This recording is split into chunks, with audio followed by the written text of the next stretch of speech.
Meanwhile, the international community is evidently divided over the situation in Israel and the Gaza Strip.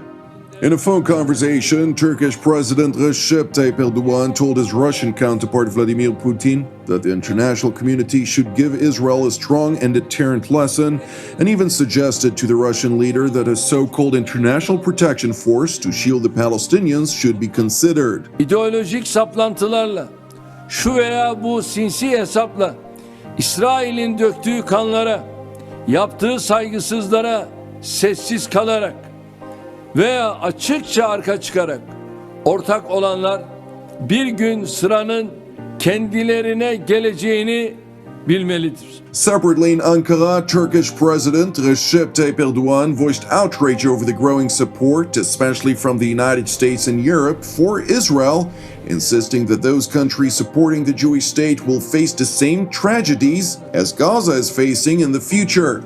As for him and his nation, Erdogan vowed every one of the people of Turkey will stand watch over Jerusalem, which he formerly labeled as an Ottoman city. Bugün de tekrar hatırlatıyorum. 84 milyon hep birlikte Kudüs nöbetimizi devam ettiriyoruz, devam ettireceğiz. Brothers and sisters, half of the casualties in Gaza are women and children.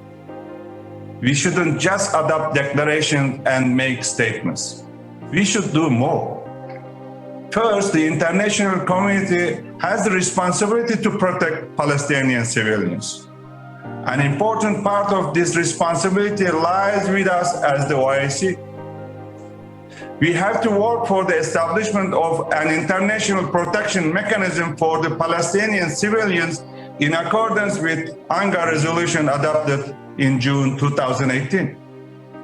These efforts should also include physical protection through forming an international protection force with military and financial contributions of the willing countries. Second, holding the relevant Israeli political and military authorities accountable is necessary, and the International Criminal Court has a special role in this. Third, we should actively support the elections in Palestine as well as intra-Palestinian reconciliation. Brothers and sisters, there are a few who have lost their moral compass and voiced support for Israel. It is not surprising that these figures are also known for their racist and anti-Islamic policies. Alongside repeated threats and condemnations directed at Israel, the Turkish leader also held a phone conversation with his Iranian counterpart Hassan Rouhani, during which Erdogan stated, quote, "Turkey has reacted to Israel's attacks and oppressions in Palestine in the strongest manner, and it continues to do so," while further stressing that the international community must give Israel a strong and deterrent lesson regarding the attacks it recklessly carries out, and that the Islamic world must unite for this purpose in words and deeds. Something to keep in mind.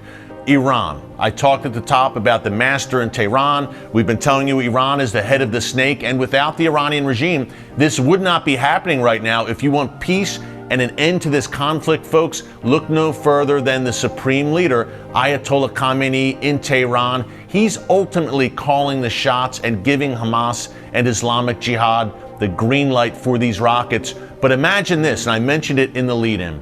Imagine that Iran had a nuclear bomb right now, and we know they're driving for it. And if the United States re-enters this disastrous Iran nuclear deal, that bomb may one day soon become a reality. Imagine if Iran was nuclear armed right now.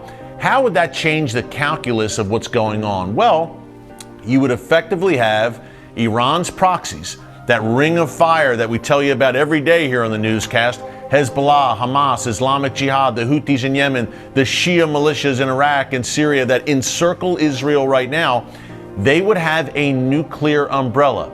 How does that change things? Well, perhaps when Hamas starts firing rockets or Hezbollah starts firing rockets at Israel, perhaps Israel is not as fast to respond, or perhaps they don't respond with as much force as they have and so effectively over the past week if the Iranian regime has the bomb and says to Israel, if you dare strike back against Hamas and Hezbollah, we will use the bomb. It sounds crazy on its face, I know, but you're not exactly dealing with mutually assured destruction, which is what we had during the Cold War. The Soviets did not want to die. Americans did not want to die. So these massive nuclear arsenals faced off under this mutually assured destruction or MAD doctrine.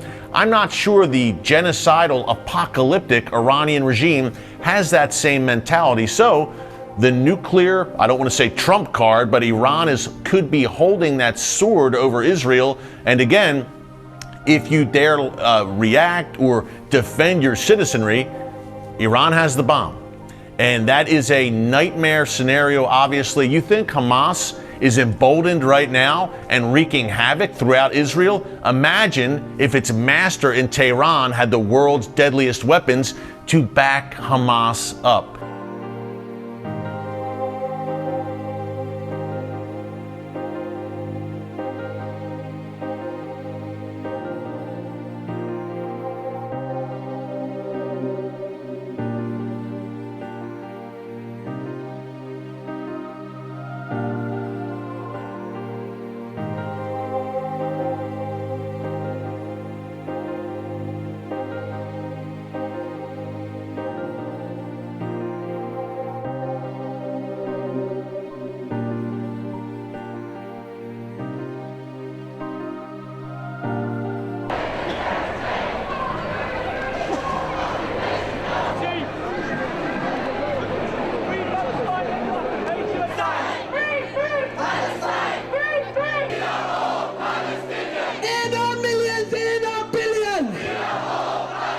Iraq had weapons of mass destruction.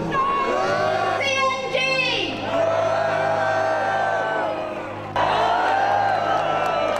Assalamu alaikum, everyone. The lies by the Israelis continue.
Liebe Berlinerinnen und Berliner, Netanyahu, der einen Bombenteppich über Gaza ziehen lässt.